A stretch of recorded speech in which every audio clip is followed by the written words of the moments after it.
ప్రేక్షకులకి నమస్కారం. గోపురానికి స్వాగతం.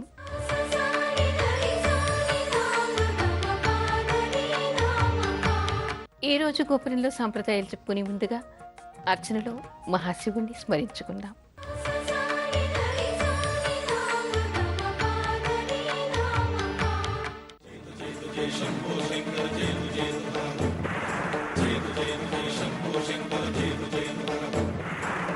नागेन्द्रहाराय त्रिलोचनाय भस्माङ्गरागाय महेश्वराय नागेन्द्रहाराय त्रिलोचनाय भस्माङ्गरागाय महेश्वराय नित्याय शुद्धाय दिगम्बराय तस्मै नकाराय नमः शिवाय. जय जय जय शंभो शंकर जय जय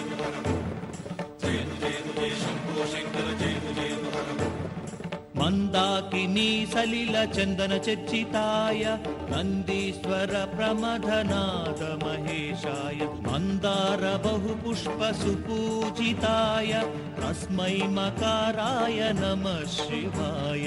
जय जय जय शंभो शंकर जय जय जय जय जय शंभो शंकर जय जय.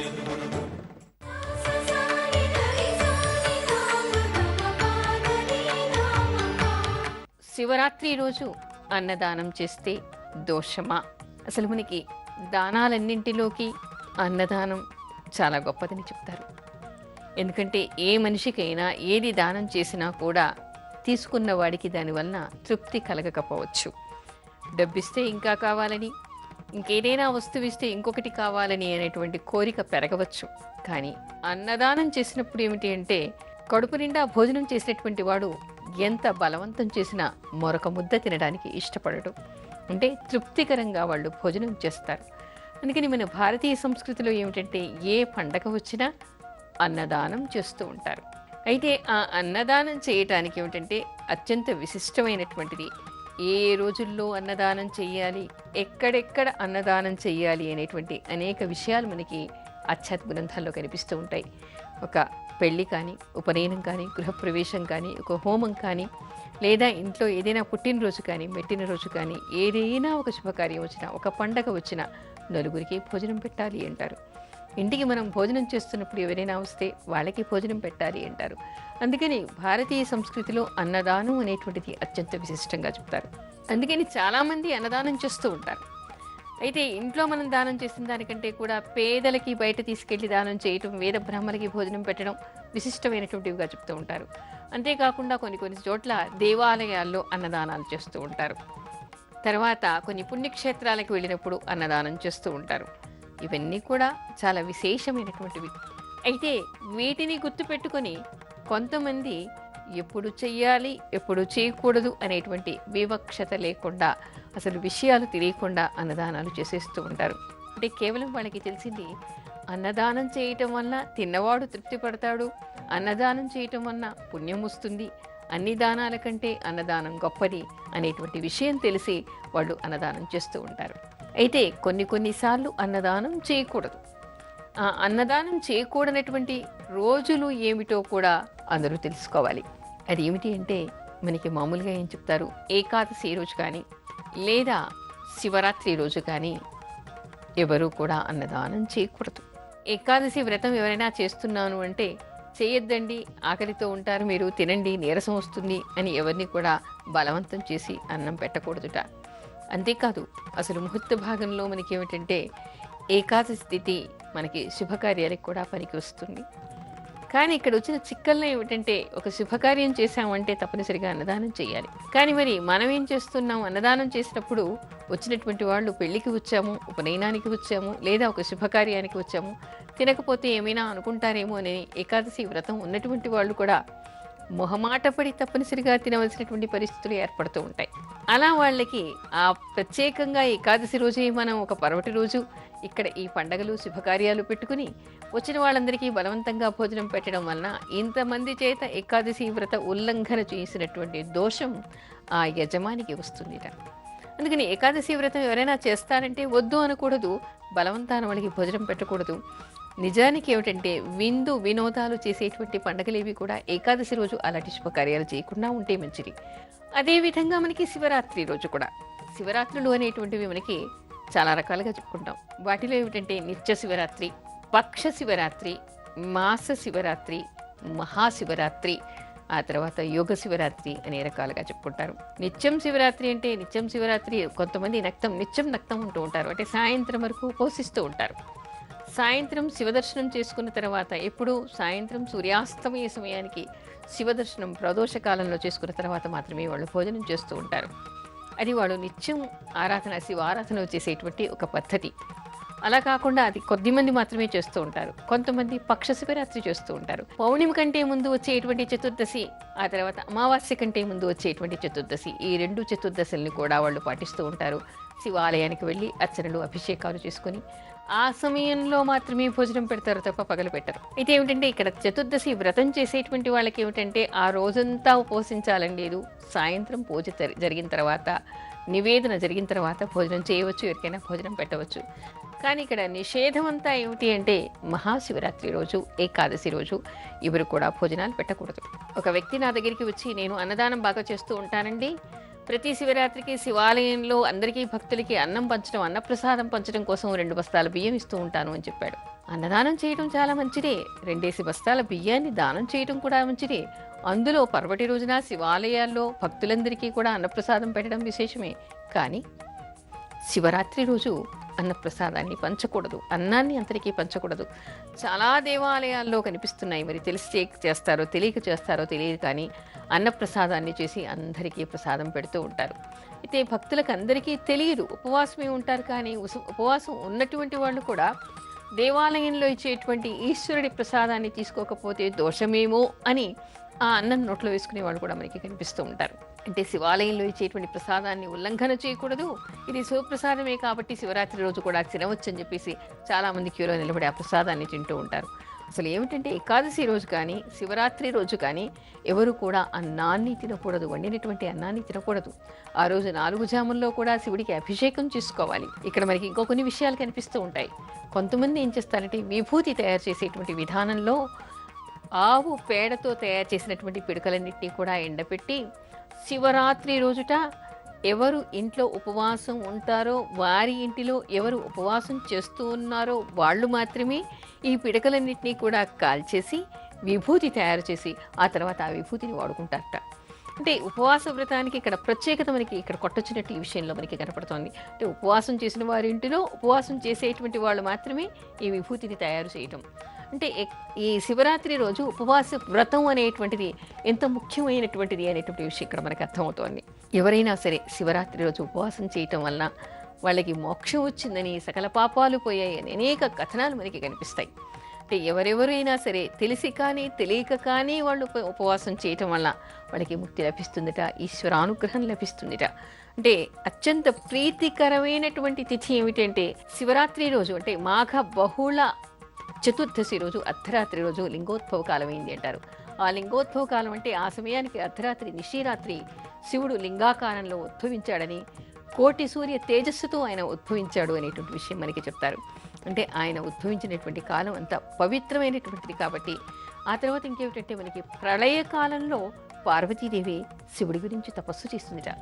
ప్రళయం వచ్చిందంటే అది మహారాత్రి, కాళరాత్రిగా చెప్తారు.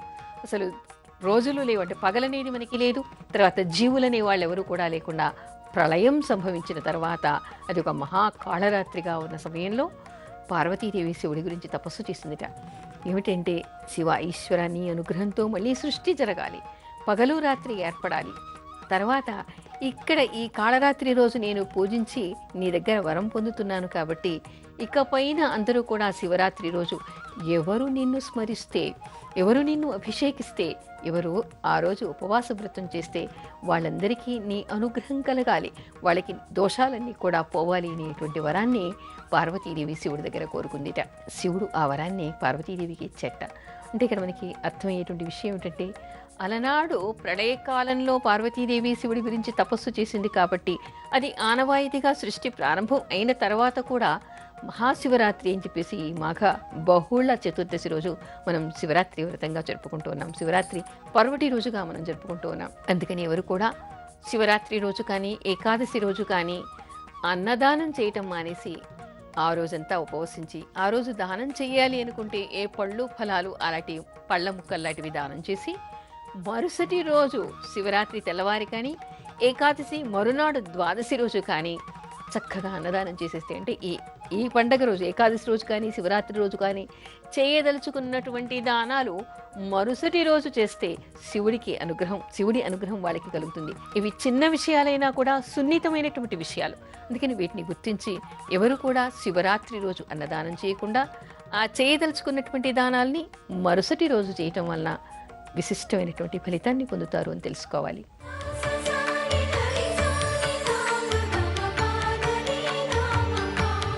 శివరాత్రి రోజు శివక్షేత్రానికి వెళ్ళలేని వాళ్ళు ఏం చెయ్యాలి?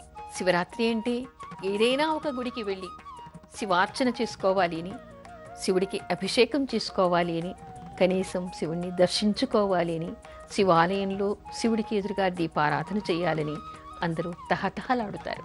కానీ అదేమవుతుంది అంటే శివరాత్రి అనేసరికి ప్రతి మనిషికి కూడా శివాలయానికి వెళ్ళాలని కోరిక. ఎన్నడూ వెళ్ళలేనటువంటి వాళ్ళు కూడా ప్రత్యేకంగా శివరాత్రి రోజు వెళ్ళాలని నిర్ణయించుకుంటారు. దానికోసం ముందుగానే అభిషేకాలకి బుక్ చేసుకుంటారు. ఓ నెల్లాళ్ల ముందు నుంచే దేవాలయాలన్నిట్లలో కూడా అభిషేకాలకి బుకింగ్లు అయిపోయి ఉంటాయి. కొన్నిసార్లు దేవాలయంలో ఎంత శ్రద్ధతో చేసుకోవాలి అనుకున్నా అప్పటికప్పుడు వచ్చినటువంటి వాళ్ళకి అభిషేకం చేసుకునేటువంటి అవకాశం ఉండదు. కేవలం టికెట్ డబ్బులు కట్టి ప్రసాదం తీసుకోవడం, వాళ్ళ పేరు మీద నామగోత్రాలు చెప్పించుకోవడం మాత్రమే అక్కడ సాధ్యం అవుతుంది. అయితే కొంతమందికి తప్పనిసరిగా అభిషేకం చేసుకోవాలి అని ఉంటుంది. ఆ అభిషేకం చేసుకోవాలి అనుకున్నప్పుడు ఏం చేస్తారు? ఇళ్లల్లో కూడా కొంతమంది బ్రాహ్మణుల్ని పిలిచి ఇళ్లల్లో కూడా శివలింగాల్ని పెట్టుకుని వాళ్ళు అభిషేకాలు చేసుకుంటూ ఉంటారు. అయితే అది కూడా అందరికీ సాధ్యం కాదు. ఎందుకంటే ఇది అత్యంత పర్వటి రోజు కాబట్టి ఇళ్లలో చేసుకునేటువంటి వాళ్ళు, దేవాలయాల్లో చేసుకునేటువంటి వాళ్ళు కూడా పోటీలు పడి బ్రాహ్మణులందరినీ పిలిచేసుకుంటూ ఉంటారు. కొన్నిసార్లు అభిషేకం చెప్పేటువంటి బ్రాహ్మడు కూడా కరువైపోతూ ఉంటాడు. ఇటు దేవాలయాల్లోకి వెళ్ళి స్వయంగా చేసుకోలేము, అటు బ్రాహ్మణ్ణి పిలిచి కూడా మనం స్వయంగా చేసుకోలేనటువంటి దుస్థితి ఒక్కొక్కసారి ఏర్పడుతుంది. ఎందుకు అంటే ప్రతి వాడికి అభిషేకం చేసుకోవాలని ఉంటుంది, ప్రతి వ్యక్తికి శివాలయానికి వెళ్ళాలని ఉంటుంది. మరి అందరికీ అది అందుబాటులో ఉండదు. ఒక్కొక్కసారి ఏమవుతుందంటే కాశీక్షేత్రంలో నివసించే వాళ్ళకి కూడా 24 గంటలు క్యూలో నిల్చున్నా కూడా విశ్వేశ్వరుని శివరాత్రి రోజు దర్శించుకునేటువంటి అవకాశం కానీ, కాస్త నీళ్లు పోసేటువంటి అవకాశం కానీ చిక్కదు. అంటే అంతగా రష్గా ఉంటాయి, అంత రద్దీగా ఉంటాయి దేవాలయాలన్నీ. ఇవి పక్కన పెడితే ఒక్కొక్కసారి గర్భిణీ స్త్రీలు కానీ, వృద్ధులు కానీ ఉన్నప్పుడు ఏమిటంటే వాళ్ళు లేవలేనటువంటి స్థితిలో ఉంటారు, నడవలేని స్థితిలో ఉంటారు. రద్దీగా ఉండేటువంటి దేవాలయాలకి తొక్కిసలాటలో వాళ్ళు వెళ్ళలేరు. ఎవరు తొక్కి పడేస్తారో, కింద పడిపోతారో, ఏమైనా ప్రమాదం జరుగుతుంది అనేటువంటి భయం కూడా కొంతమందికి ఉంటుంది.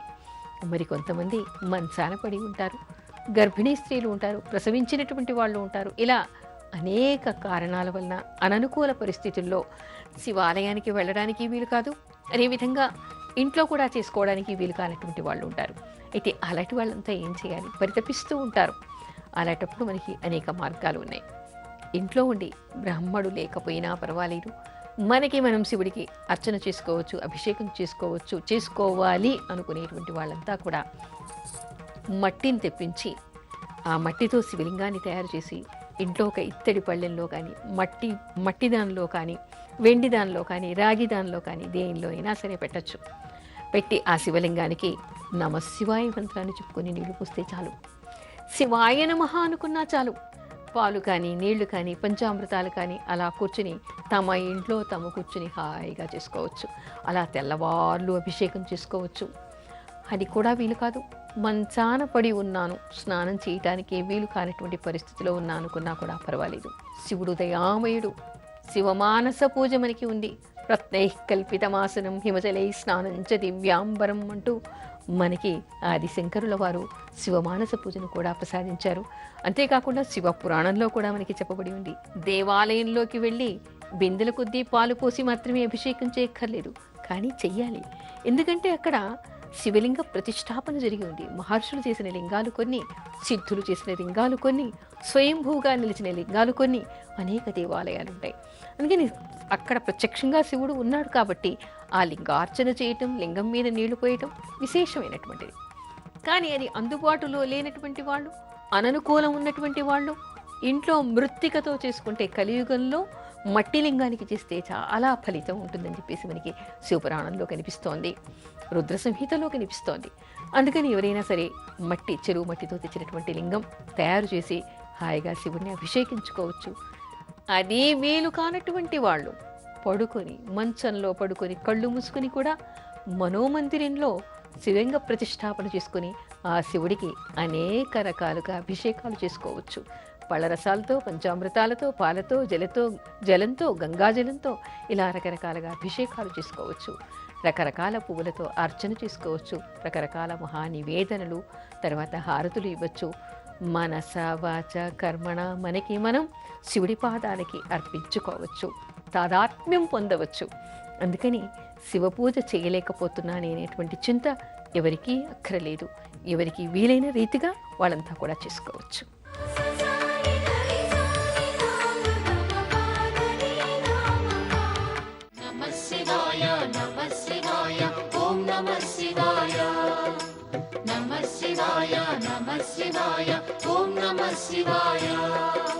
త్రిలోకపాలుని త్రినేత్రధారుని శివలీలలు అతి మధురం.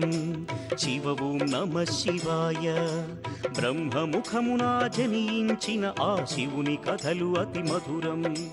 హర ఓం నమ శివాయ. శివ ఓం నమ శివాయ. హర ఓం నమ శివాయ. హర ఓం నమ శివాయ. శివ ఓం నమ శివాయ. కాలరథముపై శివశంకరుడు ఉగ్రరూపుడై కదిలి శివ ఓం నమ శివాయ. దేవలోకమే సంతసించెను త్రిపురాసుర సంహారం. హర ఓం నమ శివాయ. పుష్పం నమ శివాయ. పత్రం నమ శివాయ. ధూపం నమ శివాయ. దీపం నమ శివాయ. నమ శివాయ నమ శివాయ ఓం నమ శివాయ. నమ శివాయ నమ శివాయ ఓం నమ శివాయ. నమ శివాయ నమ శివాయ ఓం నమ శివాయ. నమ శివాయ నమ శివాయ ఓం నమ శివాయ. హాలాహలమే పాల సంద్రము జన్మించిన ఆ క్షణము. శివ ఓం నమ శివాయ. పానము చేసి హాలాహలము లోకముగా చెను శివుడు. హర ఓం నమ శివాయ. నాదం నమ శివాయ. గానం నమ శివాయ. తాళం నమ శివాయ. భావం నమ శివాయ. అసురుల గురువు శుక్రాచార్యుడు శివునితో తలబడి ఓడే. శివ ఓం నమ శివాయ. ముల్లు కములు శంకరుడేయని శివశక్తిని కొనియాడే. హర ఓం నమ శివాయ. ప్రణవం నమ శివాయ. స్మరణం నమ శివాయ. మంత్రం నమ శివాయ. ధ్యానం నమ శివాయ. నమ శివాయ నమ శివాయ ఓం నమ శివాయ. నమ శివాయ నమ శివాయ ఓం నమ శివాయ.